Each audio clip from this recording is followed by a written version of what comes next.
करोड़ों रुपए के बजट वाला ये रेलवे स्टेशन हाईटेक होगा, एयरपोर्ट जैसी मिलेगी सुविधा।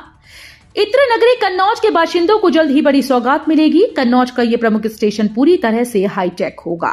रेलवे स्टेशन पर वो सभी सुविधाएं होंगी जिससे यात्रियों का सफर बेहतर होगा। ऐसे में परफ्यूम का कारोबार करने वाले लोगों को काफी सुविधाएं मिलेंगी। परफ्यूम सिटी भी पर्यटकों के लिए आकर्षण का केंद्र बनेगी। व्यापारिक दृष्टि से दोनों प्रमुख रेलवे स्टेशन कन्नौज और गुरसहायगंज रेलवे स्टेशन हाईटेक होंगे। मुरादाबाद से 55 मिनट में लखनऊ पहुंचा देगा विमान, किराया ट्रेन के बराबर, समय आधा। मुरादाबाद एयरपोर्ट के लोकार्पण की तैयारियां पूर्ण हो चुकी हैं। 7 मार्च को पहली फ्लाइट का क्रू यानी सहयोगी स्टाफ हवाई अड्डे पर पहुंच जाएगा। 10 मार्च को पायलट DHC 6400 प्रकार के विमान को लेकर लखनऊ के चौधरी चरण सिंह हवाई अड्डे से मुरादाबाद पहुंचेंगे। ये विमान 19 सीटर होगा। ये सुबह 8:45 बजे लखनऊ से उड़ान भरेगा और सुबह 10:05 पर मुरादाबाद पहुंच जाएगा। यहां से वापसी में विमान सुबह 10:25 पर रवाना होगा। सीएम योगी ने एक्स पर बदला अपना बायो, जोड़ा मोदी का परिवार, अखिलेश ने किया तंज। मुख्यमंत्री योगी आदित्यनाथ ने सोमवार को प्रधानमंत्री नरेंद्र मोदी के समर्थन में अपने एक्स अकाउंट के बायो को बदलते हुए उसमें अपने नाम के आगे मोदी का परिवार लिख दिया। पीएम मोदी ने तेलंगाना में एक जनसभा के दौरान इंडिया गठबंधन को निशाने पर लेते हुए पूरे देश को अपना परिवार बताया है। इसके बाद पीएम के समर्थन में देश भर के शीर्ष स्तर के बीजेपी नेताओं ने अपने नाम के आगे मोदी का परिवार लिख दिया। डॉक्टर भीमराव अंबेडकर विश्वविद्यालय में आज 5 मार्च को होगा 89वां दीक्षांत समारोह। कुलाधिपति आनंदीबेन पटेल करेंगी अध्यक्षता। उत्तर प्रदेश के आगरा में डॉक्टर भीमराव अंबेडकर विश्वविद्यालय का 89वां दीक्षांत समारोह आज 5 मार्च को सुबह 11 बजे से स्वामी विवेकानंद परिसर खंडारी के शिवाजी मंडपम में आयोजित होगा। अध्यक्षता कुलाधिपति आनंदीबेन पटेल करेंगी। मुख्य अतिथि वैज्ञानिक व औद्योगिक अनुसंधान परिषद की महानिदेशक डॉक्टर N कल्लेसेल्वी होंगी। सीएम योगी ने महायोजना 2031 पर की चर्चा, बोले ईज ऑफ लिविंग पर हो विकास प्राधिकरणों का फोकस। मुख्यमंत्री योगी आदित्यनाथ ने सोमवार को सहारनपुर, मिर्जापुर, बांदा, बस्ती, अमरोहा, फिरोजाबाद की महायोजना 2031 का अवलोकन किया और नियोजित विकास के लिए दिशा निर्देश भी दिए। मुख्यमंत्री योगी ने कहा कि विकास प्राधिकरणों का उद्देश्य सुनियोजित, संतुलित और तीव्र विकास को दिशा देना है। फोकस आम आदमी की सुविधाओं पर होना चाहिए। सभी विकास प्राधिकरणों को आय की नई संभावनाएं तलाशनी होंगी। 10 मार्च को लखनऊ के लिए पहली उड़ान, पीएम करेंगे लोकार्पण। 10 साल का इंतजार खत्म। मुरादाबाद से हवाई सफर का 10 साल का इंतजार 10 मार्च को आखिरकार खत्म हो जाएगा। पीएम नरेंद्र मोदी आजमगढ़ एयरपोर्ट से मुरादाबाद समेत 5 नए हवाई अड्डों का उद्घाटन करेंगे। मुरादाबाद से पहली फ्लाइट लखनऊ के लिए होगी। एयरपोर्ट अथॉरिटी ऑफ इंडिया की ओर से कार्यक्रम की आधिकारिक घोषणा हो सकती है। प्रधानमंत्री के कार्यक्रम से पहले आजमगढ़ में यूपी के सीएम योगी से व्यवस्थाओं का जायजा लिया। 1 लाख बुजुर्गों को आचार संहिता से पहले पेंशन, समाज कल्याण विभाग ने पूरी की भुगतान की प्रक्रिया। चुनाव आचार संहिता लागू होने से पहले प्रदेश के 52 लाख गरीब बुजुर्गों के खातों में पेंशन की राशि पहुंच जाएगी। समाज कल्याण विभाग ने भुगतान की प्रक्रिया पूर्ण कर ली है। सरकार गरीबी रेखा से नीचे जीवन यापन करने वाले बुजुर्गों को 1000 रुपए पेंशन देती है। अब तक 3 तिमाही की राशि खातों में भेजी जा चुकी है। मार्च के दूसरे सप्ताह में आचार संहिता लागू होने की उम्मीद है। की छत पर लग सकेगा rooftop solar plant. PM Surya Ghar मुफ्त बिजली योजना के तहत घर की छतों पर रूफटॉप सोलर प्लांट लगाने की कवायद शुरू हो गई है। प्लांट लगाने के लिए प्रयागराज समेत प्रदेश के सभी जिलों में घर घर सर्वे शुरू हो गया है।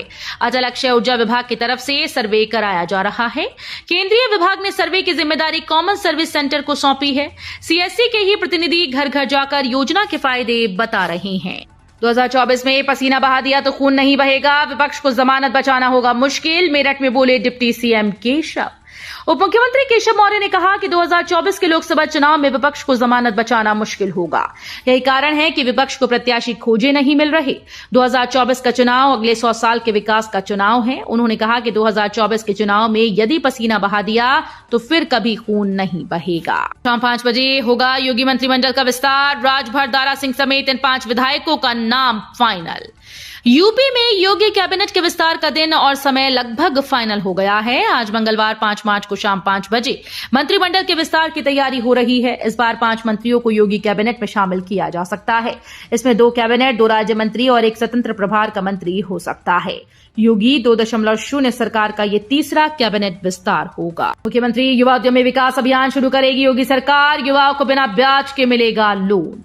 सीएम योगी की महत्वाकांक्षी योजना मुख्यमंत्री युवा उद्यमी विकास अभियान प्रदेश में जल्द शुरू होने जा रही है। इसके लिए मुख्यमंत्री योगी आदित्यनाथ ने सूक्ष्म, लघु और मध्यम उद्यम विभाग के अधिकारियों को जल्द से जल्द पूरी कार्य योजना तैयार कर उनके समक्ष प्रस्तुत करने के निर्देश दिए हैं। प्रदेश के युवाओं में उद्यमशीलता को बढ़ावा देने के लिए योगी सरकार इस योजना के जरिए प्रतिवर्ष 1 लाख युवा उद्यमियों को तैयार करेगी। आपदा से बचाने में लगी योगी सरकार यूपी में सूखे से निपटने के लिए विशेषज्ञ करेंगे मंथन।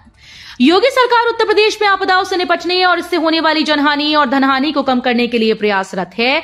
मुख्यमंत्री योगी आदित्यनाथ की मंशा के अनुरूप सोमवार 4 मार्च को आईजीपी में अत्याधुनिक टेक्नोलॉजी के प्रयोग, सूखे की निगरानी, न्यूनीकरण और उच्च प्रबंधन के लिए टेक्नोलॉजी फॉर ड्रॉट पर 1 दिवसीय राज्य स्तरीय कॉन्फ्रेंस का आयोजन किया गया।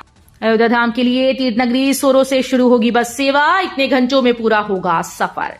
कासगंज जनपद से अयोध्या धाम प्रभु राम लला के दर्शनों के लिए लोगों को अधिक मशक्कत नहीं करनी पड़ेगी। रोडवेज विभाग ने सहूलियत देते हुए तीर्थनगरी सोरो से अयोध्या धाम के लिए बस सेवा शुरू करने की घोषणा की। इसको लेकर अलीगढ़ परिक्षेत्र से रूट चार्ट और समय सारणी जारी कर दी गई।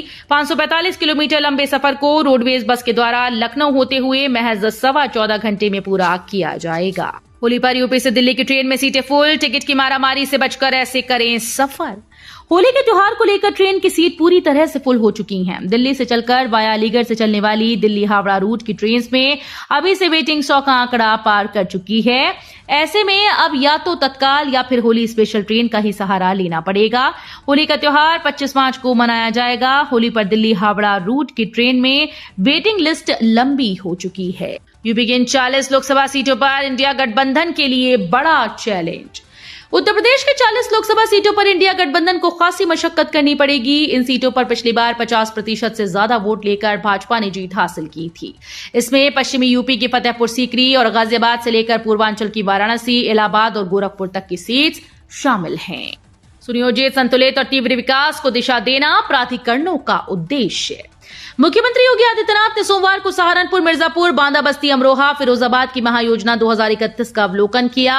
नियोजित विकास के लिए दिशा निर्देश भी दिए। मुख्यमंत्री योगी आदित्यनाथ ने कहा कि विकास प्राधिकरणों का उद्देश्य सुनियोजित, संतुलित और तीव्र विकास को दिशा देना है। फोकस आम आदमी की सुविधा पर होना चाहिए। सपा के इस दिग्गज नेता ने बीजेपी की इन 3 सीट पर बढ़ाई टेंशन, माहौल समझने के लिए लगाए गए पर्यवेक्षक।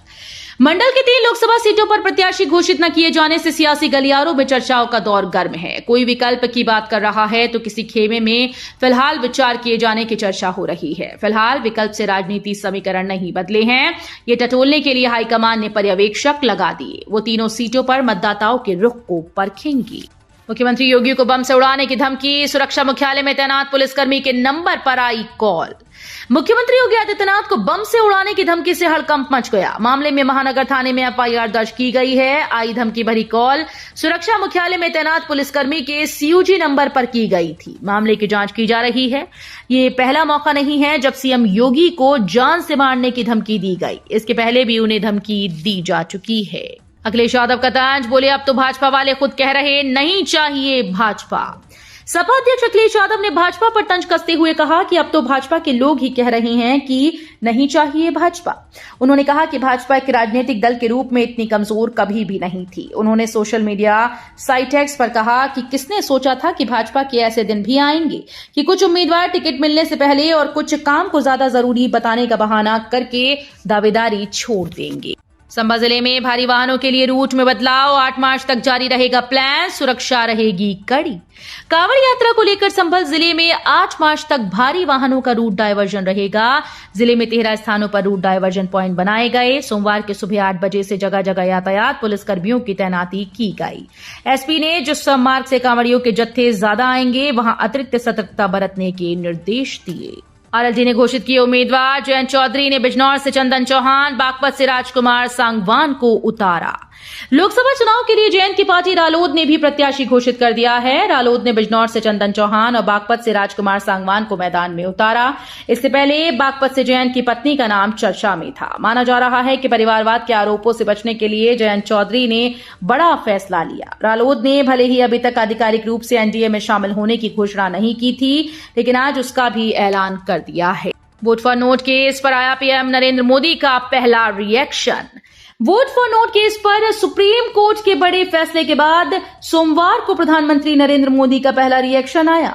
उन्होंने माइक्रो ब्लॉगिंग प्लेटफॉर्म एक्स पर एक पोस्ट के जरिए इस निर्णय का स्वागत किया। पीएम ने एक्स पोस्ट में लिखा, स्वागतम, माननीय सुप्रीम कोर्ट की ओर से यह बड़ा फैसला है जो कि साफ सुथरी राजनीति को सुनिश्चित करने के साथ साथ समूची व्यवस्था में लोगों के विश्वास को और भी गहरा करेगा। मार्च के दूसरे सप्ताह में जारी हो जाएगी यूपीटीईटी के लिए अधिसूचना। लंबे समय से अगर आपको भी उन तमाम अभ्यर्थियों की तरह उत्तर प्रदेश शिक्षक पात्रता परीक्षा आवेदन फॉर्म 2024 के लिए अधिसूचना जारी किए जाने का इंतजार है, जो काफी समय से इसकी राह देख रहे हैं, तो ये खबर आपके लिए महत्वपूर्ण है। दरअसल उत्तर प्रदेश शिक्षा पात्रता परीक्षा आवेदन फॉर्म 2024 के लिए अधिसूचना कब जारी की जाएगी और परीक्षा की शुरुआत 1 होगी, इसको लेकर अपडेट सामने आई है। पाक मैच के टिकट की कीमत 1.86 करोड़ रुपए।